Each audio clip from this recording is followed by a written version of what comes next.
Subscribe to Rajshri Food and click on the bell icon for more updates.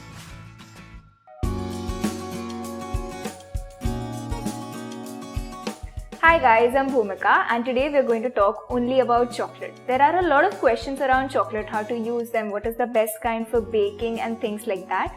Hopefully today I'll be able to answer all those questions in this Chocolate 101 episode. Let's get started. So what exactly is chocolate? Chocolate is obtained from cocoa beans that are fermented, roasted and ground together to form cocoa nibs. These cocoa nibs are further ground to form a paste which is called chocolate liquor.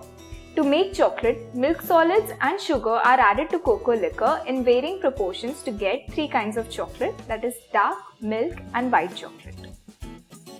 When sugar is added to chocolate liquor, we get dark chocolate. This contains more than 35% of cocoa solids.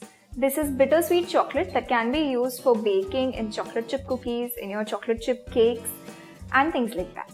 Milk chocolate contains cocoa solids, milk solids and sugar. It contains less than 35% of cocoa solids and that's why it's called milk chocolate. The third one is white chocolate, which does not have any cocoa solids, it's just milk solids and sugar. So these are the three types of chocolates that are available in market.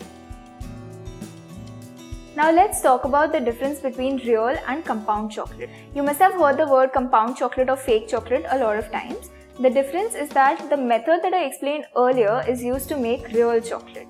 In compound chocolate, the cocoa butter is eliminated completely and replaced with hydrogenated vegetable oil.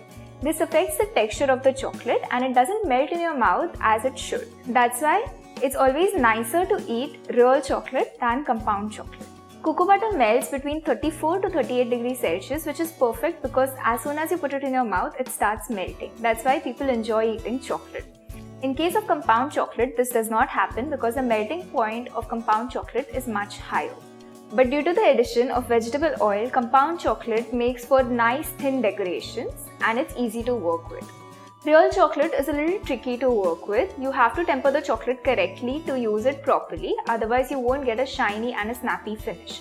What happens when you melt real chocolate? The cocoa butter chains break and when you try to set them at random temperatures, they don't set properly. To avoid this, you have to agitate the chocolate so that the cocoa butter chains form a proper bond together. If tempered correctly, chocolate should set at room temperature within 6 to 7 minutes.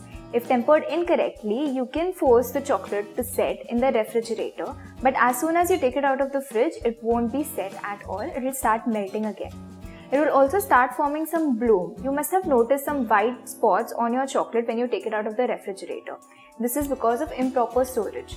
The bloom can be fat or sugar bloom. What happens is when stored improperly, the sugar and the fat melts and it rises to the surface of the chocolate and forms small spots. There's no problem in consuming this chocolate, it's just that the texture changes completely. To avoid bloom, you should always store chocolate properly. I hope I have educated you well enough about chocolate today. If you have any queries, don't hesitate to ask me any questions in the comment section below. In the next episode, we'll learn how to make chocolate decorations. Until then, like this video and subscribe to Rajshri Food. I'll see you next time.